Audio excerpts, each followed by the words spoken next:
आज के हालात में हमारे बच्चे जो स्कूल और कॉलेज पढ़ने जाते हैं, बच्चियां जाती हैं, अगर हमने अपने मदरसों में उनकी सही तालीम और तरबियत और अपने घर पे ना की, तो ये बच्चे हमारे और यही बच्चियां वेस्टर्न कल्चर से मुतासिर हो करके कभी ये मी टू की बात करेंगे और कभी ये हिजाब के ख़िलाफ़ खड़ी होंगी, कभी ये तलाक़ सलासा के ख़िलाफ़ खड़ी होंगी और कभी इस बात पर ये लड़ेंगी कि ये अख्तियार मुसलमान मर्दों को तलाक़ देने का क्यों दिया गया है, औरतों को अधिकार क्यों नहीं दिया गया तलाक़ देने का। कभी ये कहेंगी कि आखिर मर्द ही औरतों पे हाकिम क्यों है, हम हाकिम क्यों नहीं हैं। कभी ये एतराज़ करेंगी कि मर्द को 4 औरतों के साथ निकाह करने का बैक वक्त शरीयत ने अधिकार क्यों दिया है और एक औरत अपने साथ 2, 3, 4 शौहरों से शादी बैक वक्त क्यों नहीं कर सकती है। ये वो ऐसे सवालात हैं जो क्रिएट किए जा रहे हैं, बाज़ाब्ता तौर पर जहनों को उलझाया जा रहा है और उन जहनों में इंजेक्शन के ज़रिए से इंजेक्ट किया जा रहा जहर को, ताकि जो वेस्टर्न कल्चर के लोग दिलदादा हैं, औबाश हैं, बेहया हैं, नंगे हैं, मादरजाद नंगे, वो चाहते हैं जैसे दुनिया नंगी है वैसे मुस्लिम तहजीब की दिलदादा औरतें और बच्चियां भी नंगी और बेहया हो जाएं। क्या इसके लिए आप तैयार हैं? अब तक जो आपने किया है वो सब भूल जाइए। हर मां अपनी बच्ची को एकदम फ्रैंकली माहौल में क्लोज बन करके उसको ये समझाए कि एक मुस्लिम बच्ची का मकाम इस्लाम में क्या है। हमें ये समझाने की ज़रूरत है कि जिन बच्चियों को पैदा होने के बाद जीने का दुनिया अधिकार नहीं देती थी, अरबस्तान का इंसान बच्चियों को पैदा होते ही दफन कर देता था। जिन बेवाओं को इज्जत की जिंदगी जीने का हक नहीं दिया गया था और शौहरों के मरने के बाद, इद्दत के दिन गुजर जाने के बाद, उन औरतों के दामन में ऊंट की मेगनी रख करके और मुंडन करवा करके पूरे शहर और गांव में घुमाया जाता था कि आज इसके इद्दत के दिन पूरे हो गए हैं। जिन औरतों को दुनिया ने आज तक इज्जत का मकाम नहीं दिया, आज भी यहूदी मजहब में औरत को चुड़ैल कहा जाता है। आज भी ईसाई दुनिया इस पे बहस कर रही है कि औरतों में रूह है कि नहीं है। आज भी गैर मुस्लिम दुनिया औरतों को जीने का शऊर नहीं देती है। अगर उसका शौहर मर जाए तो उसको सबसे बड़ी इज्जत वाली औरत वो मानी जाती है जो अपने शौहर के साथ जल करके, भून करके कबाब बन जाए और कोयला बन जाए। वो लोग ऑब्जेक्शन इस्लाम पे करते हैं। ये जवाब कौन देगा? कॉलेज के अंदर आरएसएस लॉबी के लोगों ने ऐसी लड़कियों को इतना एडवांस तालीम और तहजीब से आरास्ता किया है कि हमारी मुस्लिम बच्चियों को वो बाज़ाब्ता तौर पर हाईजैक करती हैं, दोस्ती की पेंगे बढ़ाती हैं और फिर उनको पर्दा के खिलाफ आमादा करती हैं, इस्लामी कवानीन के खिलाफ उन्हें आमादा करती हैं। ये जुर्म तुम्हारे ऊपर, ये तुम्हारे ऊपर जुल्म है। इस्लाम ने औरतों को जीने का हक नहीं दिया, इस्लाम ने औरतों को आज़ादी नहीं दी, इस्लाम ने ये नहीं दिया, इस्लाम ने वो नहीं दिया। वो बच्चियां जिनके घर इस्लामी माहौल में नहीं होते हैं, वो उनके झांसे में आकर के, वो भी फ्रैंकली तौर पर दुपट्टा उतार करके, जैसा कि हम शादियों में देखते हैं ना, जब शादी ब्याह में जाते हैं, निकाह पढ़ाने के अभी जाना होता, फंस जाते हैं तो जाते हैं, तो जितनी भुतनियां होती ना, चुड़ैलें, ऐसा लगता कि सारी चुड़ैलें और सारी भुतनियां उसी जिसकी शादी है ना उसके पास खड़ी रहती हैं। ना दुपट्टे का पता है, ना ढंग का कपड़ा है, यहां से लेके पूरा ये आस्तीन नेट का है कि एक एक रोंगटा दिखाई पड़ता है। उसके ऊपर जुल्म बलाए जुल्म, यहां पर ऐसे पान नुमा यहां पर इतना कपड़ा काट दिया गया है, इस पे भी सबर ना आया तो पीठ पर इतना बड़ा पान काट करके बना दिया गया है। कहां तक जाने का इरादा है? वो लड़की जब पैदा हुई थी, जब मुस्तफा करीम अलैहिस्सलाम फरमाते हैं बच्ची पैदा हो तो उसके घर में अल्लाह की रहमत आती है। वो नबी फरमाता अगर किसी के पास एक बच्ची हो, उसकी पैदाइश पर मुंह टेढ़ा ना करे बल्कि खुश हो, उसकी तरबियत करके बेहतरीन तालीम दिला के इज्जत से शादी करके रुखसत कर दे, उसके माँ बाप और मैं मोहम्मद हश्र के मैदान में ऐसे रहेंगे जैसे ये दो उंगलियां आपस में मिली हुई हैं।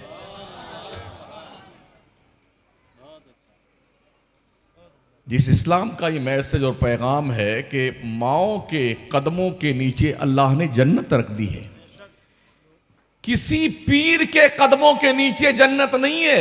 बड़ी जिम्मेदारी के साथ अर्ज कर रहा हूं, हजरत बैठे इससे पूछ लें, किसी मौलाना और हजरत हुजूर के पैरों के नीचे जन्नत नहीं है।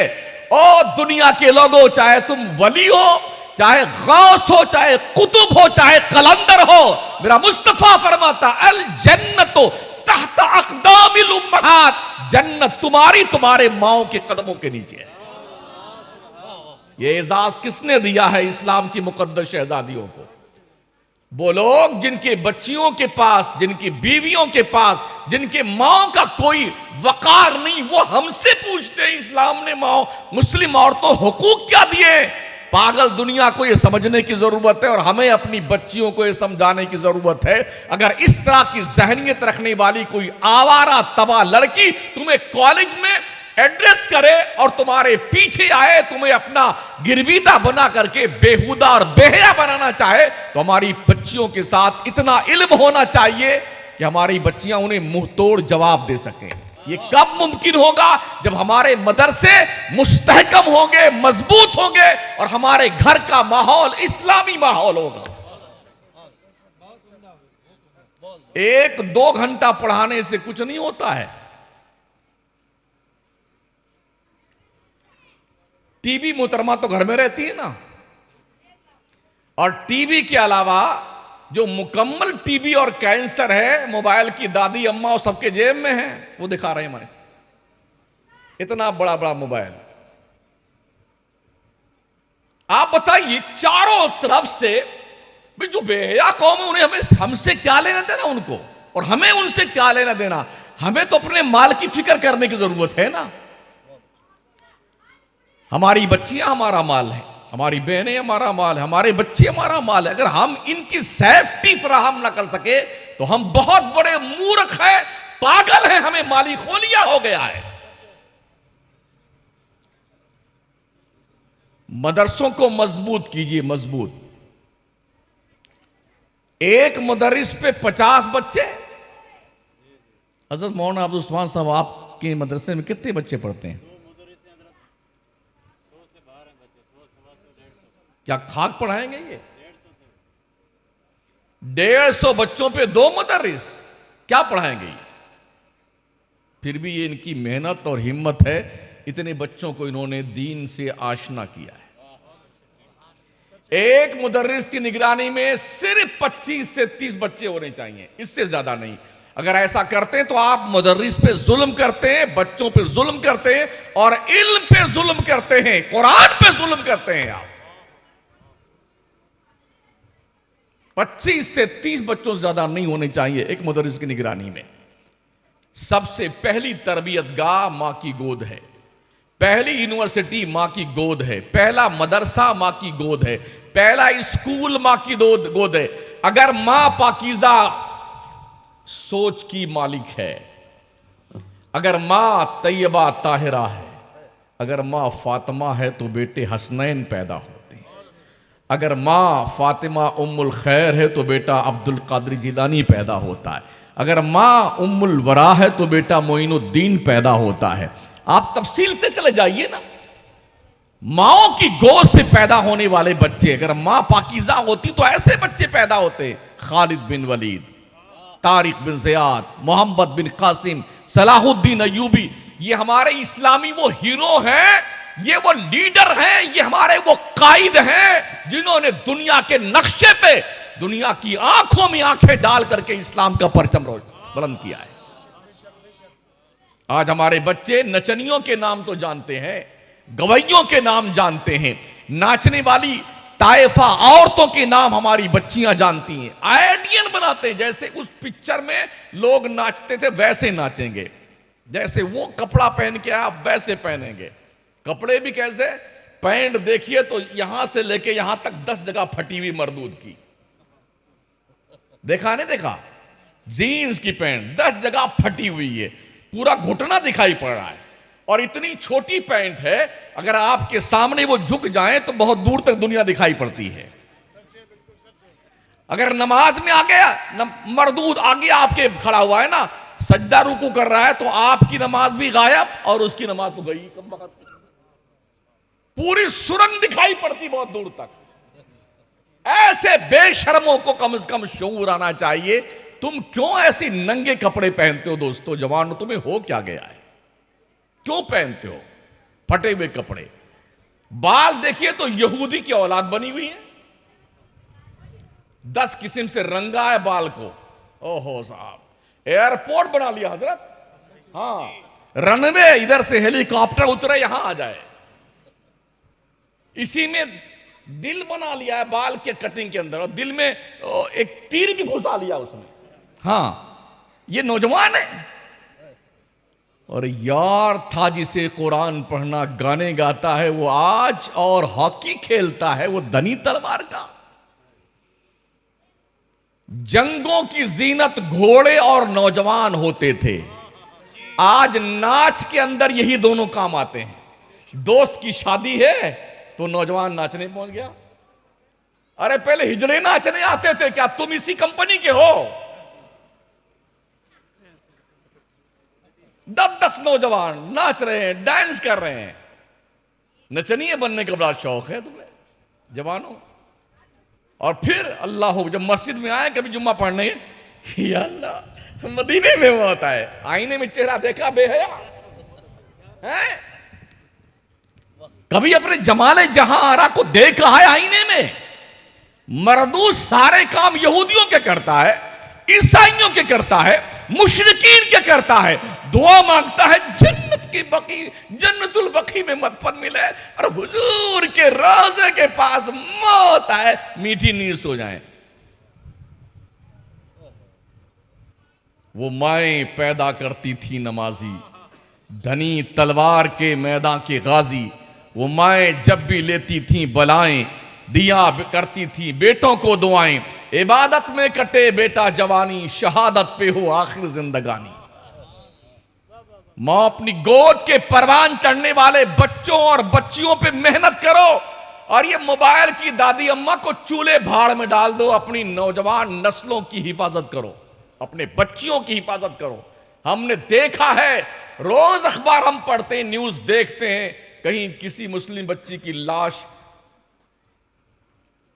गटर में पड़ी हुई है, कहीं किसी मुस्लिम बच्ची की लाश झाड़ी में पड़ी हुई है।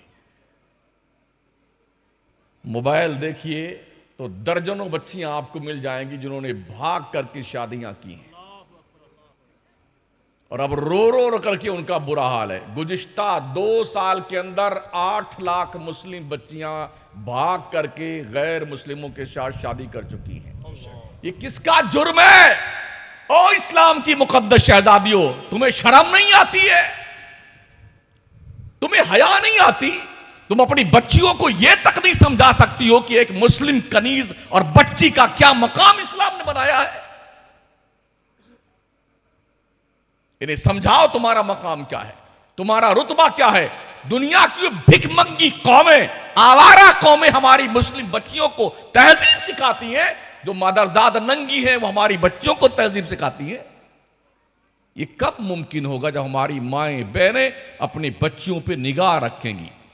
खबरदार, अपनी बच्चियों को मोबाइल मत पकड़ाओ, कान खोल के सुन लो। अपने स्कूल जाने वाली बच्चियों के नोटबुक्स को चेक किया कीजिए, वक्तन फवक्तन उनकी चैटिंग देखा कीजिए। मोबाइल है तो उसे देख लिया कीजिए, कहीं ऐसा तो नहीं है हालात के तगय्युर और तबद्दुल की बुनियाद पर कहीं इसके कदम बहकने की राह पे तो नहीं लग गए। अगर ऐसा ना हुआ, एक दिन यहीं से नाक कटेगी तुम्हारी भी, तुम्हारे पूरे खानदान की और मुस्लिम कौम की। बड़े खुश है बेटे, मेरी बच्ची तो पंचगनी में पढ़ती है, अकेले गई पढ़ने। डॉक्टर, लॉयर, इंजीनियर, ये कर रही है, वो कर रही है। पता है अभी जो फैसला दिया है कर्नाटक के 3 जजों की बेंच ने, उसमें एक मोहतरमा भी है मुस्लिम, हिजाब के खिलाफ। अभी आपने भी मीडिया पर नजर तो हमसे ज्यादा आपकी रहती है ना, एक बच्ची जिसने मुस्कान नाम था, अल्लाह अकबर है, पूरे हिंदुस्तान के खतीबों ने खिताब फरमाना शुरू कर दिया। हज़रत इसका इलाज नहीं। ओहो क्या बहादुरी है, पगला गया मुसलमान, पगला गया है। तुम बहादुरी का नाम दे, लोगों ने मनकबतें लिखनी शुरू कर दी। उस बच्ची ने पूरी कौम के उन कारूनों, फिरौन, नमरूद, शद्दाद, हामान, बदतमीजों और सफेद पोश भेड़ियों दौलतमंदों के मुंह पे जूता मारा है। और कौम के जलीलों, तुम्हारे पैसे, तुम्हारी दौलत मजारों पे ज्यादा खर्च होती है, कव्वालों पे खर्च होती है, उर्स पे खर्च होती है, चादर पे खर्च होती है, गागर पे खर्च होती है। जालिम लोगों, तुम्हें शर्म आनी चाहिए। तुम्हारी बच्चियों के पढ़ने के लिए मुसलमानों के पास कोई स्कूल और कॉलेज नहीं है। किस सोच में आप बैठे हुए हैं? मन कबतें पढ़ करके शान बयान करते हैं, डूब मरो चुल्लू भर पानी में। मुझे बताइए कोई एक भी कॉलेज मुसलमानों का है आपके जोधपुर में? क्या आप जोधपुर का मुसलमान भिखमंगा है, कल्लाश है, भिखारी है? क्यों मुसलमानों का कॉलेज नहीं है? जयपुर के दर्जनों स्कूल में मुस्लिम बच्चियों को मना कर दिया गया है कि तुम हिजाब पहन के नहीं आ सकती हो। कल ये दस्तक आपके शहर जोधपुर में भी स्कूलों पे दी जाएगी। कम से कम ये तो हमें जागरूकता पैदा करनी होगी ना। हम अपने बच्चियों के लिए मुस्तहकम एक ऐसा दारुलूम, ऐसा स्कूल, ऐसा कॉलेज, ऐसी यूनिवर्सिटी बना के जाए। और कसम रब्बे काबा की, अगर मजार पे ये लूट खसोट करने वाले जो लोग हैं ना, अगर पैसे इकट्ठा करें तो हर साल हम 10 यूनिवर्सिटी बना सकते हैं, 10 यूनिवर्सिटी बना सकते हैं। मगर अफसोस, दिल के फफोले जल उठे, सीने के दाग से इस घर को आग लग गई, घर के चिराग से। उर्स किसे कहते हैं बता दूं मैं आपको? जिस तारीख में जितने बजे उस बुजुर्ग का इंतकाल हुआ है, उस तारीख में उतने बजे उसके लिए ईसाले सवाब कर दो। इतना ही उर्स है, बकिया सब धंधा और बिजनेस है, धंधा। मैं XYZ सारे लोगों की बात कर रहा हूं। हमारी कौम के पैसे कहां जाते हैं? इतना ही फातिहा दिला दो ना यार, कहां दिक्कत आती है?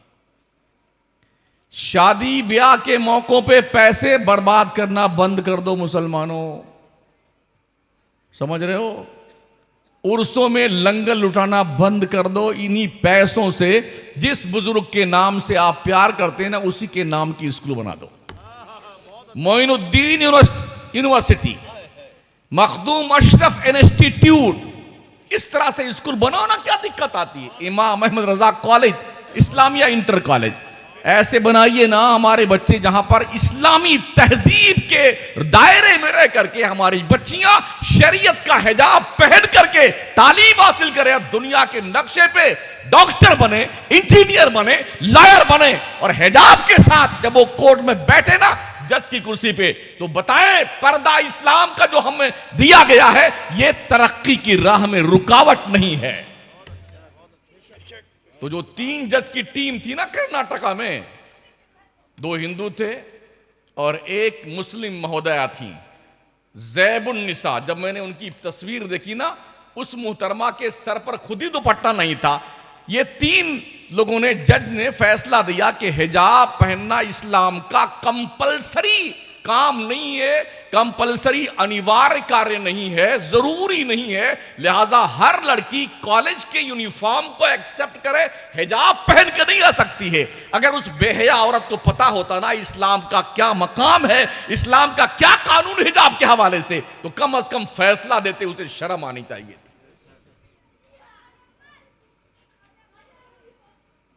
हैरत होगी आपको, कर्नाटक की कोर्ट तो यह फैसला दे रही है हिजाब इस्लाम का कंपलसरी जो है जुज नहीं है, कोई लड़की स्कूल में हिजाब पहनकर नहीं आ सकती।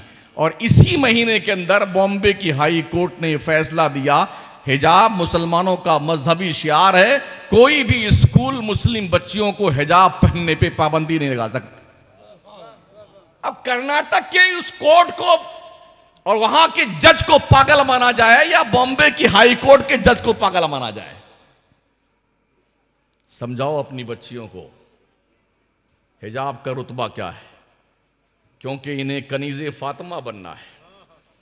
पता है सैयदा फातिमा जहरा का मकाम क्या था? मेरे नबी ने पूछा था, बेटी फातिमा ये बता एक औरत की सबसे ज्यादा खूबसूरती क्या है और सबसे बड़ी खूबी क्या है? सैयदा फातिमा जहरा अर्ज करती हैं, अब्बा हुजूर एक औरत की सबसे इंपॉर्टेंट, सबसे कीमती खूबी यह है ना वो किसी गैर महरम को देखे ना कोई गैर महरम उसे देखे।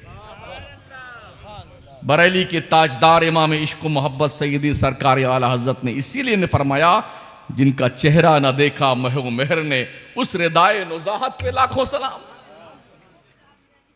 समझाइए अपनी बच्ची। आज दुनिया ये चाहती है जैसे हमारी बच्चियां बेहया हैं ऐसे मुसलमानों की बच्चियां बेहया हो जाएं। दुनिया ये चाहती है, वेस्टर्न कल्चर का मामला ये है, गुनाह करते करते करते करते इतना थक गए हैं लोग, अब वो पलट के इस्लाम के दामन में आ रहे हैं। पूरे यूरोप का मामला ये है, रास्ता चलते हुए जानवरों की तरह एक दूसरे के साथ दोस्ती बना लेना, हम बिस्तर हो जाना, एक घंटे के लिए शादी कर लेना, बगैर शादी के मिलाप कर लेना, और शादी से पहले दर्जन बच्चे का की माँ बन जाना, बाप बन जाना, ये कोई ऐब नहीं समझा जाता उस मुल्क में, उन मुल्कों में और उन तहजीबों के मालिक लोगों में। वो लोग यही चाहते हैं जैसे हम हैं ऐसे मुसलमान भी हो जाए। क्या आप इसके लिए तैयार हैं? अगर नहीं तो फिर इस गुनाह पे कदगन लगाने के लिए, इस गुनाह से बचाने के लिए हमारे पास कौन सा लाहे अमल है और हम किस तरह से एक हिसार खींच करके अपने बच्चों और बच्चियों को दीने मुस्तफा का दीवाना और शहदाई बना सकते हैं? कब पता चलेगा हमारी बच्चियों को? तो मैं अर्ज कर रहा था ना, बच्चियां अकेले पढ़ रही होती, महंगाई का दौर है ना, एक लड़का या एक लड़की एक कमरा किराए पे नहीं ले सकता है। 99% की बात कर रहा हूं। तो 2 लड़के 1 लड़की, 3 लड़के 1 लड़की, 2 लड़कियां 5 लड़के, इस तरह से शेयरिंग बेस पे कमरे लेते हैं। चाहे किसी भी यूनिवर्सिटी में पढ़ रहे ना, आप देख लीजिए उठा करके। इन बुराइयों के दौर दौरा में फिंगरप्रिंट के नीचे पूरी दुनिया ग्लोबल विलेज की शक्ल में अपने नंगेपन और बुराइयों और बेहयाइयों को ओपनली तौर पे पेश करती। जो हालात और मुशाहदे और जो कल्चर हैं वो सितम बालाए सितम अलग से। आप क्या ख्याल करते हैं कि ये 3 लड़के और 2 लड़कियां जो अकेले कॉलेज में रहते हैं, क्या इनके इज्जत और नामूस की हिफाजत की कोई गारंटी दे सकता है? हमने उन पगलों को भी देखा है जो बड़े बड़े IAS अफसर मुसलमान कैरियर बनाने की धुन में अपनी बच्चियों को इतनी दूर तक पहुंचा दिया, और जब वो किसी नॉन मुस्लिम कम्युनिटी से शादी के लिए अप्लाई करती है तो अब भाग करके आते, अरे हजरत पीर साहब कोई पलीता दे दीजिए, कोई ताबीज दे दीजिए। अब क्या खाक ताबीज काम करेगी? अब क्या पलीता जलने वाला मियां? कंट्रोल कीजिए, समझाइए अपने बच्चियों को, अपनी बहनों को, अपने घरों की लड़कियों को कि तुम्हारी जिंदगी का असली मकसद क्या है। समझ रहे हैं? दीन सिखाइए, दीनदार बनाइए। और यह भी याद रखिए कि अलग रिवाज चल गया, शौहर भी कमाने वाला हो और बीवी भी कमाने वाली हो। अरे वाह यार, जब निकाह होता तो क्या कहते काजी साहब, जनाब फलाने साहब गौर से सुनिए, फलाना बिनते फला को आपके निकाह में दिया जिसका मेहर नकद या उधार इतना है, नानो नफका के साथ में आपने कबूल किया। तो हाँ, कबील तो मैंने कबूल किया, मैंने कबूल। बेटे ये नानो नफका क्या होता है? ये नानो नफका क्या है? लड़की औरत भी कमाने जाए, तुमने तो बड़ी खुशी में कबूल कर लिया, रोटी भी देंगे, खर्चा भी देंगे, मकान भी देंगे, है ना। और आप क्या, शौहर भी कमाए और बेगम भी कमाए। इसकी खराबी क्या बताऊं मैं आपको, जब दोनों कमाने जाएंगे और 8-8 घंटे की ड्यूटी करके दोनों लौटेंगे थके हारे, तो शौहर उधर बैठा रहेगा, बेगम इधर। शौहर सोचेगा बेगम थोड़ा चाय बना लाएं, और बेगम सोचेंगी मैं भी थकी हूं, शौहर चाय बना लाएं। हमने लड़ते देखा है ऐसे शौहरों और बीबियों को, हाँ, जूतम पैजार होते देखा है। औरत कमाने के लिए नहीं, औरत दिल में बसाने के लिए पैदा की गई है मियां। औरत दिल बस्तगी के लिए पैदा की। पता है औरत को अल्लाह ने कहां से पैदा किया है? हजरत आदम अलैहिस्सलाम जन्नत में पैदा किए गए थे, दिल लगता नहीं था। हालांकि हूरें भी थी, गिलमान भी थे, और जन्नत की बहारें भी थी, रानाइया भी थी, सब कुछ, मगर दिल नहीं लगता था। इसलिए कि दिल लगता है हम जिन्सों से। हमने देखा सऊदी अरबिया में हिंदुस्तान से लोग कमाने जाते हैं, कभी कभी फंस जाते हैं तो उनको लोग बकरी चराने भेज देते हैं जंगल में। 100 बकरियां हैं, अकेला एक आदमी बेचारा है, डंडा ले घूम रहा है, तो बकरियों के बीच में बकरियों से बात करता है। बात बैठती नहीं है, हम जिन्स के साथ खुश रहता है। समझ रहे हैं? हजरत आदम जन्नत में थे बिला तशबीह, दिल नहीं लगता था जन्नत में। अल्लाह ने अम्मा हव्वा को पैदा किया। कहां से पैदा किया? बाईं तरफ की पसली से। पसली टेढ़ी होती है, पसली तो इधर दाहिनी तरफ भी है ना। अल्लाह चाहता तो यहां से पैदा कर देता, मगर इधर नहीं पैदा। अल्लाह ने बाईं तरफ की पसली से पैदा किया। हजरत आदम के सो गए, बाईं पसली से पैदा किया। आका फरमाते हैं औरत टेढ़ी है इसलिए कि टेढ़ी पसली से पैदा की गई है। इसके टेढ़ेपन से फायदा हासिल कर लेना, सीधा मत करना वरना टूट जाएगी। तो ये पैर में तो सीधी हड्डी है ना, तो अल्लाह ने सीधी हड्डी से क्यों नहीं पैदा किया? एक मोटी वाली हड्डी से। यहां से क्यों पैदा किया? दिल कहां रहता है? अरे राइट में कि लेफ्ट में? लेफ्ट में। दिल लेफ्ट में रहता, यहीं इसी पसली के नीचे दिल है। गोया अल्लाह ने इस पसली से पैदा करके ये इंफॉर्मेशन देना चाहे, बंदो औरत दिल में बिठाने की चीज है, सर पे बिठाने की चीज नहीं है। गड़बड़ी वहीं पैदा होती जब कोई अपनी बेगम को सर पे बिठा के घूमता है। दिल में बिठाने की चीज है। औरत शौहर के घर की चार दीवारी में रह के उसके इज्जत आबरू, नामूस और घर की हिफाजत, बच्चों की हिफाजत के लिए पैदा की गई। शौहर दिन भर कमा करके थक हार के पहुंचे घर में, तो बेगम की जिम्मेदारी कि खुशखंदा पेशानी के साथ ठंडा पानी लेके पेश करे ताकि खुशगवार माहौल। इस्लाम मर्द औरत की शादी के जरिए से एक मुआशरा ऐसा क्रिएट करना चाहता है जहां पर नस्लें आबाद हो और इज्जत का ताज उनके सर पे हो। यह इस्लाम चाहता है। यूरोप में ये बात नहीं है। हमने 1989 में लेख पढ़ा था, अमेरिका में उस दौर में 65 लाख वो बच्चे थे जिनके बाप का पता नहीं। बर्तानिया में 68 लाख बच्चे जिनके बाप का पता नहीं। बच्चा पैदा किया, ओल्ड हाउस में छोड़ गई, चिल्ड्रन हाउस में छोड़ गई, इसलिए कि बाप है ही नहीं उनका। वो वक्त भी देखा है दुनिया की निगाहों ने, लम्हों ने खता की थी, सदियों ने सजा पाई। वो बच्चे किसको अपना बाप मानेंगे जिसके बाप का पता नहीं है? मुआशरे में ऐसा कोई बच्चा हो ना तो उसकी जिंदगी अजीरन बन जाती। इसके बाप का पता नहीं। लेकिन जहां का माहौल ही, कल्चर यही है, सब हरामी ही है। 99% उन्हें शर्म नहीं आती है। वो चाहते हैं कि मुसलमान का भी माहौल और मुआशरा ऐसा ही बन जाए। समझ रहे हैं? मेरे आका सल्लल्लाहु ताला अलैहि वसल्लम के प्यारे दीवानों, मैं आऊं उन पॉइंट से जिस पे मुझे गुफ्तगू करनी थी।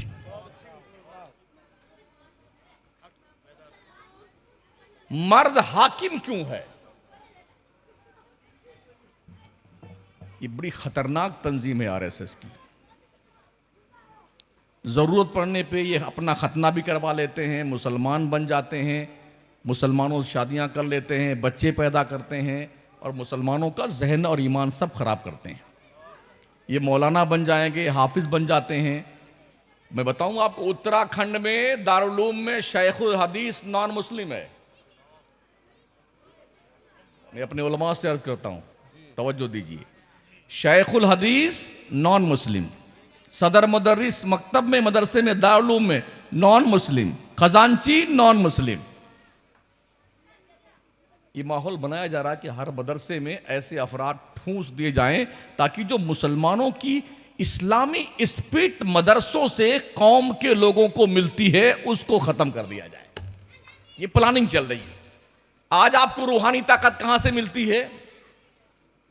ये मस्जिद है, मदरसों से, उलमा से, और यही 3 निशाने पे है, मस्जिदें, मदरसे और उलमा। अभी इसी हफ्ते का बयान बाज़ाब्ता तौर पर कर्नाटक के विधानसभा में एक एमएलए ने एतराज उठाया, बदतमीज गुंडे ने, कि मदरसों को बंद कर दिया जाए इसलिए कि मदरसों में देश के खिलाफ एक्टिविटीज की हरकतें पाई जाती हैं। आसाम में मदरसे बंद कर दिए गए हैं। कहां?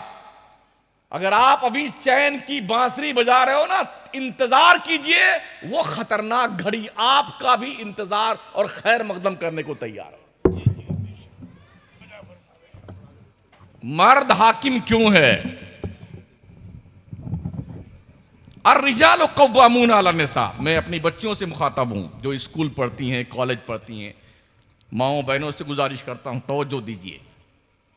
अगर कोई नॉन मुस्लिम कम्युनिटी की बच्ची, औरत आपको ये भरमाए, आपको समझाए कि मर्द को हाकिम क्यों बनाया गया है, औरत हाकिम क्यों नहीं है, याद रखें दोनों के हालात अलग अलग हैं। मर्द के जिस्म में जो ताकत है, तवानाई है, कुव्वत है, मेहनत करने की, मशक्कत करने की, मजदूरी करने की, कमाने की, धमाने की, बोझ उठाने की, वो औरत में अल्लाह ने नहीं रखी।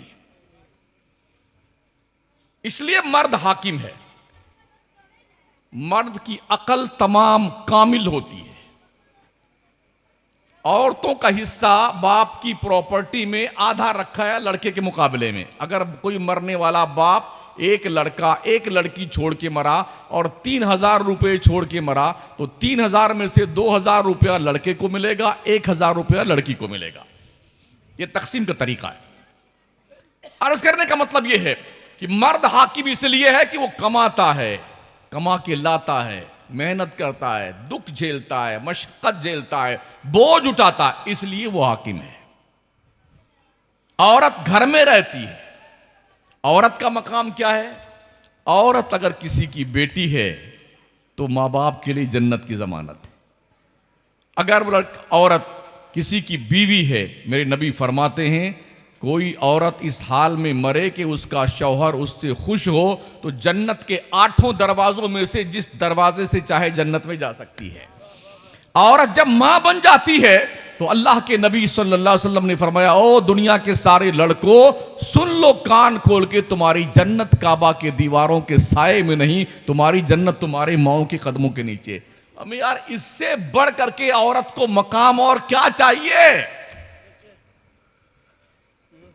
इससे बढ़ के और क्या मकाम चाहिए? मर्द इसलिए हाकिम है, वो कमा कर लाता है, खिलाता है, पिलाता है, सारे नाज उठाता है। यहां से एक बात और सुन लें मेरी माए बहनें, मेरे नबी फरमाते हैं ऐसी औरतों से अल्लाह की पनाह जो अपने शौहर को वक्त से पहले बूढ़ा कर दें। कैसे?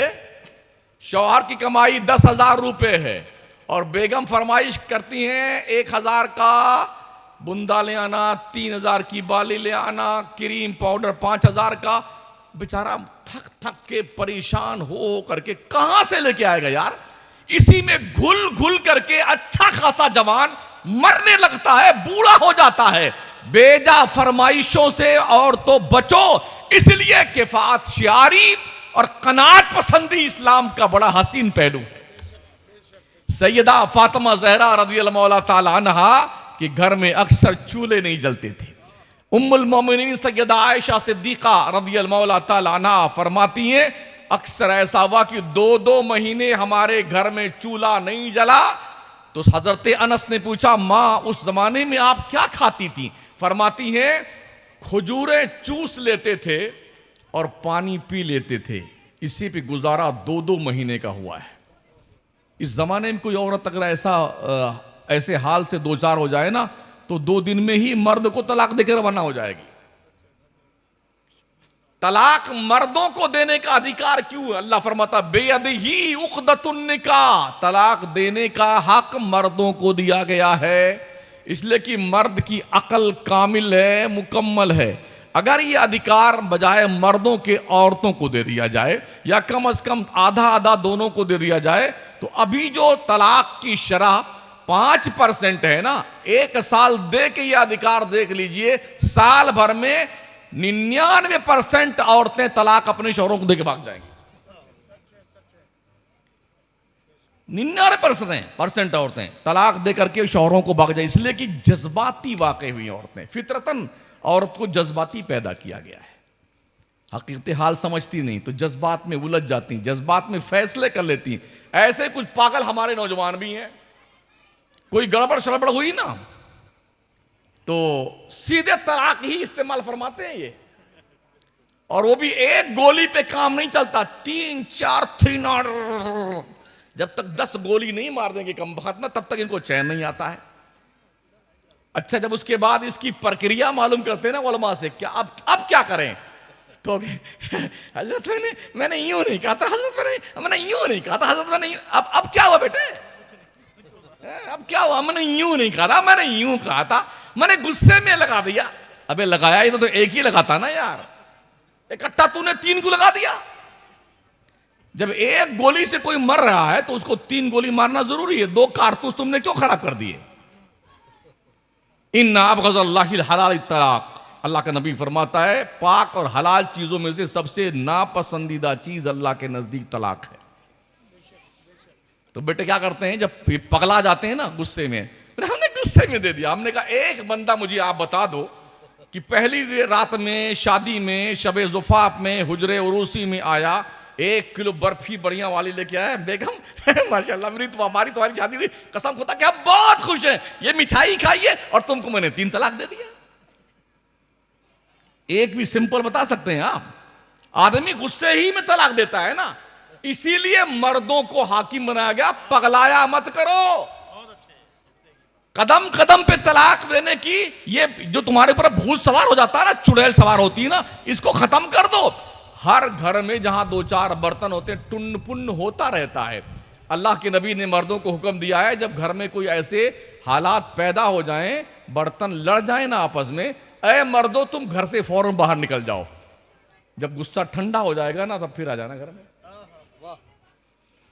औरतों को भी हुक्म दिया गया, तुम जबान मत चलाया करो। अगर मुश्किल घड़ी में है शौहर तो उसकी तीमारदारी, उसके साथ कोऑपरेट करो, कोई बात नहीं, आज अगर मेहनत मजदूरी के पैसे नहीं आए अल्लाह कल दे देगा। यह जिंदगी गुजारने का तरीका बताया गया है। तो मर्दों को अधिकार इसलिए तलाक का दिया गया है कि मर्द हाकिम होता है, हाकिम पागल नहीं होता है। अल्लाह ने उसे दिमाग दिया और मर्दों को पाबंद किया है, तुम कदम कदम पे तलाक फेंकते मत फिरा करो कि नमक तेज हो गया 3 तलाक, मिर्ची ज्यादा हुई 4 तलाक, ये हुआ 15 तलाक। ऐसे पागलों को मुआशरे में ऐसी कमेटियां होनी चाहिए, खंबे में बात करके इतनी सुड़ाई करे कम बख्तों की ना, इतना मारे कि सर से लेके पैर तक लाल लाल कर दे कम बख्तों। मैं आपके फैसले की तायीद करता हूं, बहुत अच्छी बात, ऐसा होना चाहिए। हमारी बहनें, हमारी बेटियां कोर्ट के अंदर दो दो बच्चे, तीन तीन बच्चे लेकर के जाती केस में जा रही हैं, ये मुकदमा चल रहा है, ये फलाना चल रहा है, ये ढकाना चल रहा है। क्या भला है यार, क्या शर्म नहीं आती कौम के लोगों को? क्या गैरत से आंखों से हमारे आंसू नहीं गिरते हैं? दुनिया की कौमें जब हमारी माँ बहनों को नकाब पहन करके दो दो तीन तीन बच्चों को लेकर के कोर्ट में पेशी पे आते जाते देखती हैं ना, तो हमें हंसती हैं, ये मुसलमान कौम की औरतें हैं। समझ रहे हैं?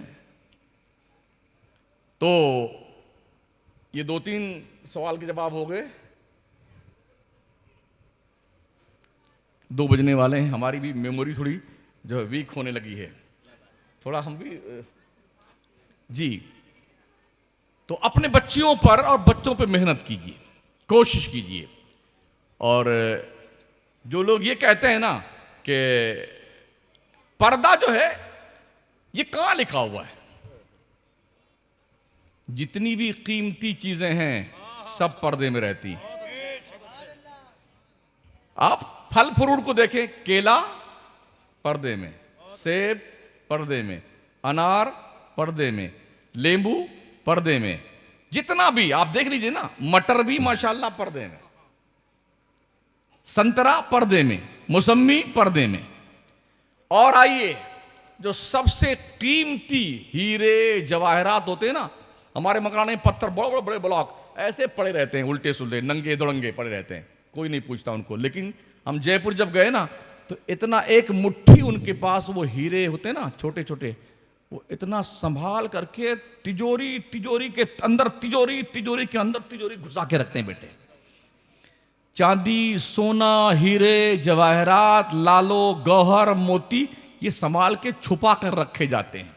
पता क्या चला? जो कीमती चीजें होती हैं वो छुपा कर रखी जाती हैं, कीमती चीजें छुपा कर रखी जाती हैं। आप किसी ज्वेलरी की दुकान आइए, कुछ आपको सामान खरीदना होता है, तो कुछ तो सामान ऐसे होते हैं, आपको डिजाइन ऐसे दिखाएंगे, एक निकालेंगे, इसको देख ले, चक्री देख लिया आपने, पसंद आया? नहीं, लाइए इसको दीजिए, अब दूसरा देखिए। कैमरे लगे हुए हैं दुकानों पे ताकि कोई चुरा के ले न जाए। ज्यादा कीमती का कोई जेवर होता है ना, तो अब कहते आपको इसके अलावा देखना है, तो अब वो तिजोरी खोलता अंदर, कीमती सामान अब निकालता दिखाने के लिए। तो जितनी कीमती चीजें हैं वो पर्दे में रखी जाती। अब आइए नबी का फरमान सुनिए, मेरे आका इरशाद फरमाते हैं, अद्दुनिया कुल्लुहा मता व खैरु मताई दुनिया अल मरअतुस सालिहा। दुनिया कुल की कुल बरतने की चीज है, और दुनिया के सबसे कीमती और इंपॉर्टेंट चीज का नाम नेक औरत है। औरत बहुत कीमती है। बेटी हो तो रहमतें लेके आती है, बीवी हो तो अपने शौहर को खुश करके जन्नत में जाती है, मां बन जाए तो अपने बच्चों की जन्नत अपने पैरों में रखती है। कितनी कीमती औरत। और मां, अल्लाह अल्लाह, चेहरे पे नजर डाल ले कोई औलाद अपने माँ बाप के चेहरे पर मोहब्बत की नजर, नबी फरमाते हैं माँ बाप के चेहरों पे मोहब्बत की नजर डालो तो अल्लाह हर नजर के बदले में हज्जे मकबूल का सवाब देगा। हमने हज किए हैं, अल्लाह की कसम मुझे पता नहीं अल्लाह ने कबूल किया कि नहीं किया। नमाजें हम पढ़ते हैं ना, पढ़ाते हैं, हमें कोई पता नहीं कि कोई एक भी सजदा अल्लाह ने कबूल किया कि नहीं किया। पैसे हम हज करके उम्रा करके आए, हमें पता नहीं कबूल किया कि नहीं किया। लेकिन ओ मुसलमान खुशनसीब, अगर तेरी मां जिंदा है, तेरा बाप जिंदा है, सुन ले, बगैर पैसे के बस प्यार से मां बाप का चेहरा देख ले, मुहर लगा के नबी ने फरमाया हज्जे मकबूल का सवाब अल्लाह देगा। दिन भर में हम अपने मां बाप का चेहरा कितनी बार देख सकते हैं? अगर जिंदा है तो हजारों बार देख सकते हैं। साहबा ने मचल के पूछा था, या रसूलल्लाह, अगर हमारे माँ बाप जब जिंदा है तो हम तो हजारों मरतबा, सैकड़ों मरतबा देख सकते हैं, तो क्या ये वादा हर नजर पर है? नबी फरमाते हैं हाँ बिल्कुल, जितनी नजर देखोगे अल्लाह हर नजर के बदले में हज्जे मकबूल का सवाब देगा। देख रहे हैं कितना हमारी नबी की तरफ से ये एजाज दिया गया है माँ और बहनों को, बच्चियों को। ये एहतमाम मुस्तफ़ा करीम अलैहिस्सलाम ने हमें और आपको अता फरमाया है। तो कीमती चीज जो होती है वो पर्दे में रखी जाती है। कजावे पे ऊंट पर के पीठ पे जो कजावा बांधा जाता है ना, जिसमें बैठती हैं औरतें, तो सरकार के ज़माने ज़ाहिरी में कजावे पे औरतें बैठी हुई थी अंदर पर्दे में। हज़रत अंजशा रदी अल्लाह ताला अन्हु ऊँट की नकेल पकड़ करके आगे आगे चल रहे थे, थोड़ा तेज तेज चला रहे थे ऊँट को। नबी ने देखा तो जानते हो क्या फरमाया आका ने, रवैदक या अंजशा रिफ्कम बिल कवारीर। अंजशा, ऊँट थोड़ा आहिस्ता चला इसलिए कि इस कजावे में नाजुक आबगीने बैठे। हमारे नबी ने औरतों को नाजुक कीमती आबगीना फरमाया। आबगीना बेवा का मकाम में नबी ने क्या दिया? हमारे नबी ने उस माहौल में, जिस माहौल में बेवा मनहूस समझी जाती थी, दो दो शौहरों की बेवा अम्मा खदीजा से नबी ने शादी करी। ये कौम के बीच फैली हुई बुराई और बेहयाई का जनाजा निकालने के लिए, ताकि दुनिया को पता चले मुहम्मदुर रसूलुल्लाह बेवाओं से शादी करता है। जब से मेरे नबी ने बेवाओं से शादी करी, और आप देखें 11 बीवियों में से नबी की 10 बीवियां ऐसी रही हैं जो तकरीबन बेवा रही, या एक आध कनीज थी। कुमारी सिर्फ हजरत आयशा सिद्दीका रदी अल्लाह ताला अन्हा। मेरे नबी ने बेवाओं का वकार इतना ऊंचा कर दिया है ना, फिर भी दुनिया कहती है मुसलमानों के यहां इस्लाम ने जो है औरतों को कोई मकाम ही नहीं दिया। बेटे तूने कितना दिया है? तुमने कितना दिया है? कभी कहते हैं ये हलाला क्या होता है? हलाला हलाला क्या होता है? जो प्रक्रिया में बता रहा था मैं, अजीज बच्चियों, माओ बहनों, थोड़ा सुन लीजिए 2-4 मिनट और। औरत एक शौहर की सबसे बड़ी इज्जत है। जिस मुआशरे में, मक्का हिजाज मुकद्दस में, ये कानून बताया गया कि वहां रिवाज था कि लोग 100-100, 200-200 लड़कियां और औरतें जो है ना, वो यूं ही रखा करते थे। हमारे नबी ने अल्लाह के कानून का हवाला देकर फरमाया, फनकिहू मा ताबा लकुम मिनन निसा मसना व सुलासा व रुबा। औरतों में से मर्दों तुम शादियां करो जो तुम्हें पसंद आए, 2-2, 3-3, 4-4। बैक वक्त 4 शादियां और मर्द कर सकता है, अपने निकाह में रख सकता। अगर कोई दूसरी शरई कबाहत ना हो तो 2 सगी बहनों को एक साथ निकाह में जमा नहीं कर सकते। सगी बहनें और रज़ाई बहनें भी इकट्ठा नहीं कर सकते। और उसके साथ ये पाबंदी लगा दी, वइन खिफ्तुम अल्ला तादिलू फवाहिदा।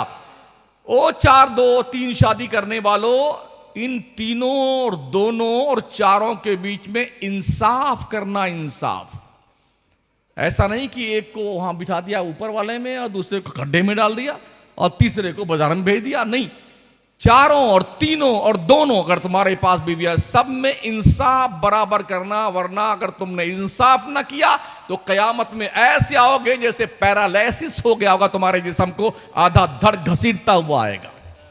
अल्लाह ने फरमाया वइन खिफ्तुम अल्ला तादिलू फवाहिदा। अगर तुम्हें डर है कि तुम बीवियों के बीच इंसाफ नहीं कर सकते तो एक ही बीवी तुम्हारे लिए ठीक है। बहुत परेशान हमारे देश का गैर मुस्लिम कम्युनिटी का आदमी, बहुत परेशान। मुसलमान 4 शादी करता, 4 शादी करता। उल्लू के पट्ठों को पता होना चाहिए, अगर हिंदुस्तान का सर्वे किया जाए ना, इस मामले में तुम्हारी ही बिरादरी के लोग ज्यादा नजर आएंगे। आप मुझे बता सकते हैं इस पूरे मोहल्ले में किसी के पास 2 बीवी है? इक्का दुक्का, इक्का दुक्का यार। कभी ये एतराज करेंगे, अरे तुम्हारे पैगंबर मोहम्मद साहब सल्लल्लाहु अलैहि वसल्लम ने 11 शादियां करी। बेटे तेरी मौत क्यों आती है? तेरे कृष्ण महोदय ने 17,000 जो है गर्लफ्रेंड रखी हुई थी। तुम्हारे दशरथ की 4 बीवियां थी, तो राम के बाप जी के। तुम्हें अपनी आंखों का शहतीर नजर नहीं आता? बोले ये हलाला क्या होता है? हलाला सुनो क्या होता है। औरत मर्द के सर की ताज है, दिल का सुकून है, करार है। तो चूंकि मर्दों को यह बड़ा शौक था औरतों को भगा देना, छोड़ देना, तलाक दे देना, तो यह कानून लागू किया गया। पहले यह सुन लीजिए कि 4 शादियां करने का हुक्म क्यों दिया गया।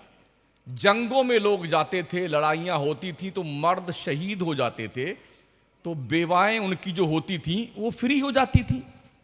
अब उनके सामने दो ऑप्शन है, या तो माजल्ला वो वेश्या वृत्ति में लग जाएं, और या फिर इज्जत के साथ किसी भी मर्द के साथ मुसलमान के शादी करके इज्जत की जिंदगी गुजारें। इनमें दोनों में से कौन सा ऑप्शन आपको पसंद है? वेश्यावृत्ति का ऑप्शन पसंद है या इज्जत के साथ, भले ही उसके दूसरे जो जिसे शौहर से शादी करना चाहती उसकी एक बीवी हो, दो हो या तीन हो, उसके साथ शादी करके जिंदगी गुजारना वो सही है, या वेश्यावृत्ति के रास्ते जा रहा वो सही है?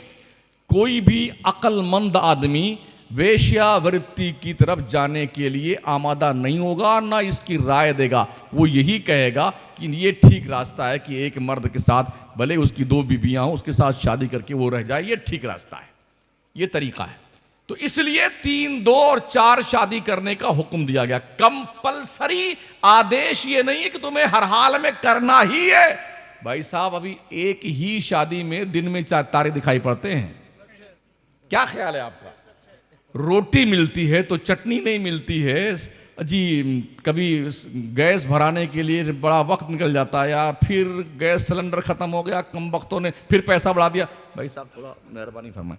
हाँ, बड़ी महंगाई हो गई साहब, जान निकली जा रही।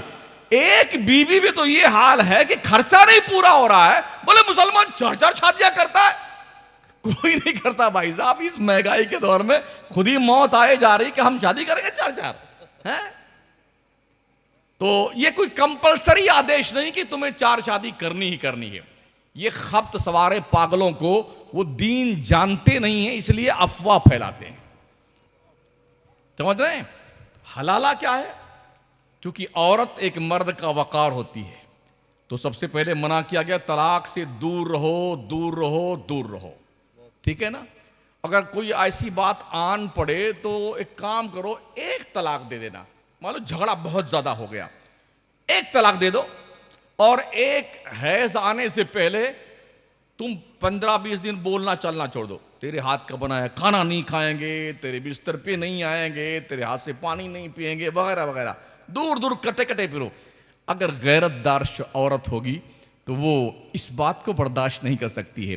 तो फरमाया गया कि एक तलाक देने का फायदा यह है कि फिर बातचीत करना शुरू कर दो तो निकाह नहीं टूटेगा, निकाह नहीं टूटेगा। इसीलिए एक दिया। लेकिन लोग इकट्ठे धनक देते थे ना, 3-4-5 गोली मार दिया। तो फरमाया गया कि अब इसकी प्रक्रिया यह है जनाब कि अगर तुमने 3 तलाक दिया है तो अब इसकी प्रक्रिया यह है कि इद्दत गुजरने के बाद अगर तुम फिर उसी से शादी करना चाहते हो तो इद्दत गुजरने के बाद वो दूसरे से शादी करे, वो दूसरा मर्द उसके साथ हम बिस्तर हो, फिर वो अपनी मर्जी से तलाक दे, जबरदस्ती नहीं, अपनी मर्जी से तलाक दे, तो अब फिर इद्दत गुजारे, फिर उससे आप शादी कर सकते हैं। एक आदमी को यह करने का हुक्म दिया गया था ताकि सबको यह पता चल जाए कि तलाक 3 देना अच्छी बात नहीं, वरना यह प्रक्रिया मौत से ज्यादा सख्त है। कोई मर्द गैरतमंद ये नहीं चाहेगा कि उसकी बीवी जो है किसी गैर के साथ निकाह करे। इस्लाम ने यह चोर की चोरी करने पे हाथ काटने का हुक्म क्यों दिया गया है? इसीलिए कि हाथ तो 1-2 का कटेगा ना, लेकिन लाखों लोग डर के मारे कांप जाएंगे चोरी करने का। ये प्रावधान है, अगर हाथ काट दिया जाएगा। इसलिए यह कानून बनाया गया हलाले का। समझ रहे हैं? क्यों? अरब बहुत गैरतमंद होते थे। एक साहबी जंग में थे, कई 4 महीने गुजर गए थे, छुट्टी पे घर आए। जब घर आए तो देखा कि उनकी बेगम दरवाजे पे खड़ी हुई थी। गैरत देखिए एक साहबी की, दरवाजे पे खड़ी हुई, दरवाजा खुला हुआ था। इन्होंने झट से तलवार निकाली कि हमारी औरत दरवाजे पे आके, हमारी इज्जत है, ये दरवाजे पे आके खड़ी हुई है। मारना चाहा, औरत ने इस तेवर से महसूस कर लिया कि हमारी जान खतरे में है। उन्होंने कहा सरताज थोड़ा मेरी बात सुन ले, मेरी बात सुन ले, तलवार बाद में मारना, मुझे पहले मेरी बात सुन ले। कहा क्या बात है? कहा अंदर घर में चलिए, जिस बिस्तर पे हम सोते हैं उस बिस्तर पे सांप बैठा हुआ, सांप, और हम उसे मार नहीं सकते हैं, इसलिए हम डर के मारे भागकर यहां आए। वो अंदर गए तो देखा वाकई में सांप बैठा हुआ था बिस्तर पे। इन्होंने नेजा निकाला और नेजे से उस सांप पे वार किया। सांप जख्मी हुआ, पलट के इनको काटा। ये सांप के जहर से मर गए और इनके उस नेज़े के घाव से वो सांप मर गया। गैरत बताना चाहता हूं किस तरह मौत उनकी वहां मुकद्दर थी। सांप मौत की शक्ल में वहां के बैठा हुआ था, सांप भी मरा, ये भी मरे, लेकिन गैरत बताना चाहता हूं कि बीवी अगर दरवाजे पे खड़ी हो जाए तो अरब का मुसलमान अपनी बीवी को यह भी देख नहीं सकता था कि वो इज्जत हमारी जो हमारे घर की है वो दरवाजे पे आके खड़ी हो। इसलिए यह मामला हुआ, ताकि गैरत दिलाई जाए कि अपनी बीवियों को तलाक मत देना, तलाक 3 मत देना, कि इस प्रक्रिया से तुम्हें गुजरना पड़े तो तुम्हारे लिए डूब मरने की बात होगी। ये चंद बातें थी जो हमने आपके गोशे गुजार की हैं। कुछ भूल भी गया, कुछ और बातें थीं, फिर कभी याद आई तो इंशाल्लाह फिर गुफ्तगू करें इसके ऊपर। 1 घंटा तो मैंने तकरीर कर ही दी है, आपका जो मैंने खाना खाया है उसका हक अदा कर दिया। ठीक है, अल्लाह ने कभी तौफीक बख्शी तो इस पे मज़ीद गुफ्तगू करेंगे जब थोड़ा टाइम पे गुफ्तगू करने का मौका मिले। आज तो माशाल्लाह हम भी बड़े महसूस हुए, हमारे बिरादर मुकर्रम हज़रत अलहाज किबला मुनाजिर हुसैन बदायूनी रज़वी ने अच्छी अच्छी नातें सुनाई, दिल बाग बाग हुआ। अल्हम्दुलिल्लाह, जिस पीर व मुर्शिद के जुल्फ़ों के असीर ये हैं, उसी सरकार मुफ्ती आज़म हिंद का मैं भी ग़ुलाम हूँ। तो चलते चलते ये अर्ज़ करूँगा, मेरी माओ बहनों, अपनी बच्चियों पे ध्यान दो, इन्हें सिखाओ, कूट कूट कर इनके दिल दिमाग में इस्लाम की मोहब्बत बिठाओ, ताकि जब कॉलेज में बच्चियां जाएं, स्कूल जाएं ना, तो उन्हें याद रहे सबक कि मेरी माँ ने मुझे क्या पढ़ाया है। गैरों से घुल मिल करके अपनी तहजीब न भूल जाएं हमारी बच्चियां, बल्कि उनसे दूर रहें, और जब कभी फाइट करने की नौबत आए तो अपने मजहब की सच्चाई और हक्कानियत को बाज़ाब्ता तो बाई फोर्स मनवा सकें कि हमारे मजहब इस्लाम के इस कानून का जवाब ये है। तुमने जो ऑब्जेक्शन किया, एतराज़ किया, उसका जवाब ये, कान खोल के सुन लो। ये कब मुमकिन होगा? जब हमारे मदरसे मजबूत होंगे, हमारे उलमा को अच्छी तनख्वाह दी जाएगी, तनख्वाह। हाँ, कमाल है, हमारी कौम की सारी गरीबी यहीं आती है मदरसे में। इमाम साहब 5,000 ले लीजिए, मर गए, जनाजे निकल गए तुम्हारे, 5,000 ले लीजिए, ट्यूशन 100 रुपए ले लीजिए। अंग्रेजी पढ़ने जाता है तो 1,000 रुपए ट्यूशन का देते हो 1 घंटे का, और मौलाना हाफिज साहब बेचारा तुम्हारे बच्चों को 3-3 4-4 घंटा पढ़ाता है, 100 रुपए में 3-3 बच्चे टिका लेते बेटे। हाँ, 100 रुपए लीजिए, 3 बच्चों को पढ़ा दीजिएगा जरा। मस्जिद में झूमर लगाने वालों, सजाने वालों मस्जिदों को, मस्जिदों में ठंडे पानी की मशीनें लगाने वालों, ये सबसे ज्यादा जरूरी है कि इमाम और मुअज्जिन को मुतमईन रखो, मुतमईन, अच्छी तनख्वाह दे करके। ऐसा ना हो कि नियत की मैंने 4 रकात वक्त इशा की फर्ज वास्ते अल्लाह के मुंह मेरा काबा शरीफ की तरफ, अल्लाह अकबर, नियत तो बांध दी हजरत ने। अब हजरत, या अल्लाह 100 रुपए के ऊपर पेट्रोल लीटर, या अल्लाह 200 रुपए ऊपर कड़वा तेल सरसों का हो, या अल्लाह बड़ी महंगाई, अल्लाह, अल्लाह अकबर। कभी 3 की 4 में सुलटा दिया, कभी 4 वाली 3 में सुलटा दिया। ढंग की तनख्वाह नहीं दोगे, यही होगा। नियत बांधने के बाद कभी सब्जी मंडी हम पहुंच जाएंगे, कभी दाल मंडी पहुंच जाएंगे, कभी धान मंडी पहुंच जाएंगे। इसलिए ढंग की तनख्वाह दो।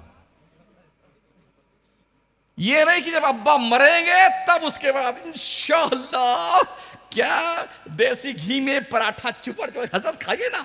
अरे तू अपने बाप को खिलाया होता यार, मरने से पहले बाप को देसी घी का पराठा खिला दो, अम्मी जान को खिला दो। मौलवी के खाने से ये पराठा तेरे अब्बा के पास नहीं पहुंचेगा, हमारे पेट में जाएगा। सुन रहे हो? हाँ, अपने बाप को मरने पहले सब पराठे वाटे खिला दिया करो।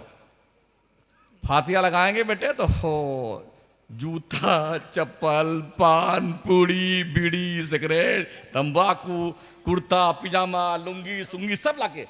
तो हमने एक जगह पूछा, भाई साहब वो लैपटॉप कहाँ गया आपका? वो मोबाइल की दादी अम्मा किधर गई? वो तो बेटे छुपा रहते हैं, ये सब सामान लाके टिका देते हैं। हाँ, फातिया कर दीजिए। बोले बड़ा बहुत बहुत बहुत ही ज्यादा आमदनी इमाम साहब। क्या आमदनी है? बोले हर फातिहा में 100 रुपए मिलते हैं। अच्छी बात है। ऐसा कोई जब बड़ा आदमी मरता है तो 500 मिलते हैं। मैं तो लेता नहीं अल्हम्दुलिल्लाह। पहली बात तो मैं जाता ही नहीं किसी के फातिहा में। हाँ, किसी के बाप के गुलाम थोड़ी हैं हम, हमारी मर्जी है। जितने दिन अल्लाह ने मेरी रोजी जहां लिखी है, किसी का बाप मेरा रोंगटा टिला नहीं कर सकता है। इस पर मेरा यकीदा और ईमान है। और जितनी रोजी लिखी है मुझे उतनी मिलेगी। किसी का बाप एक पैसा कम नहीं कर सकता उसमें से, समझ रहे हैं? हाँ, ये अल्लाह की तरफ से फिक्स है। हाँ, ये ध्यान रखना। तो बेटे क्या करते हैं, हाँ 500 मिलता है तो जानते हो फिर क्या करता है वो कुरान खाने वाला? या अल्लाह वो फलाना सेठ जल्दी मर जाए, या अल्लाह वो मरदूद मर जाए, 500 मिलेगा वहां पर। या अल्लाह वो भी मरदूद मर जाए कम बखत, 500 मिलेगा वहां पर। जो 50 रुपए 100 रुपए देते हैं, ये बेचारे क्यों उनकी दुआ मांगे? अल्लाह ये ठीक रहे, इसका 50 रुपए ठीक इसके पास ही रहे। या अल्लाह वो मुटका मरे, मुटका जिसकी बड़ी बिल्डिंग है तो 500 रुपए मिलेंगे। अगर अपने खैरियत की दुआ मंगवाना चाहते हो ना, तो ठीक ठीक इनकी खिदमत करो, ताकि ये आपके लिए अच्छाई और बेहतरी की दुआ करें। अस्तगफिरुल्लाह रब्बी मिन कुल्लि ज़ंबि व अतूबु इलैह।